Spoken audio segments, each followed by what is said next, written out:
Ukraine এবং রাশিয়ার ঘনিষ্ঠ মিত্র বেলারুশের সীমান্তবর্তী দেশ পোল্যান্ড নেটোর এই গুরুত্বপূর্ণ সদস্য রাষ্ট্রে ইউএস সেনা মোতায়েনের রোটেশন প্রক্রিয়া মে মাসে স্থগিত করার পর তা আবারও চালুর ঘোষণা দিয়েছে ওয়াশিংটন।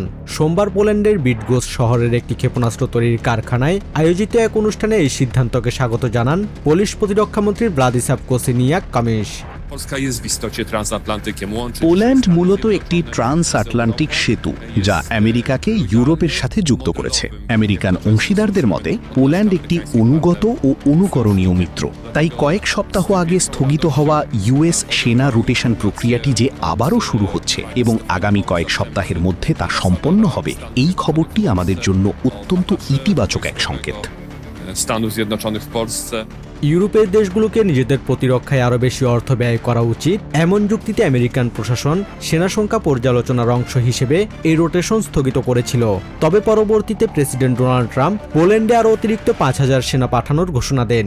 একই সাথে পোল্যান্ডে আমেরিকান প্রযুক্তির দূরপাল্লার ব্যারাকুডা 500 ক্রুজ মিসাইল যৌথভাবে সংযোজন ও উৎপাদনের জন্য ৩টি প্রতিষ্ঠানের মধ্যে চুক্তি সই হয়েছে, যা নেটো ও পোল্যান্ডের প্রতিরক্ষা সক্ষমতা বহুগুণ বাড়িয়ে দেবে।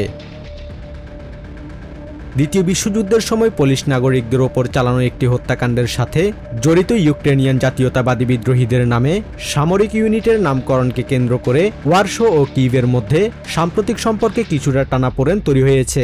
আর এই রাজনৈতিক বিভেদের মাঝেই ইউক্রেনের প্রতি সমর্থন বজায় রাখতে দেশের অভ্যন্তরীণ রাজনীতিতে ঐক্য বজায় রাখার আহ্বান জানান পোলিশ প্রধানমন্ত্রী ডোনাল্ড টাস্ক। নিরাপত্তার মতো স্পর্শকাতর বিষয়টিকে আমরা যেন রাজনৈতিক যুদ্ধক্ষেত্র বানিয়ে না ফেলি। নিরাপত্তা, যুদ্ধ ও শান্তির মতো জাতীয় স্বার্থের বিষয়ে আমাদের সমস্ত রাজনৈতিক দলের মধ্যে ঐক্য ও সংহতি বজায় রাখতে হবে। অন্যথায় আমাদের খুব দ্রুতই এর জন্য চড়া মূল্য দিতে হবে।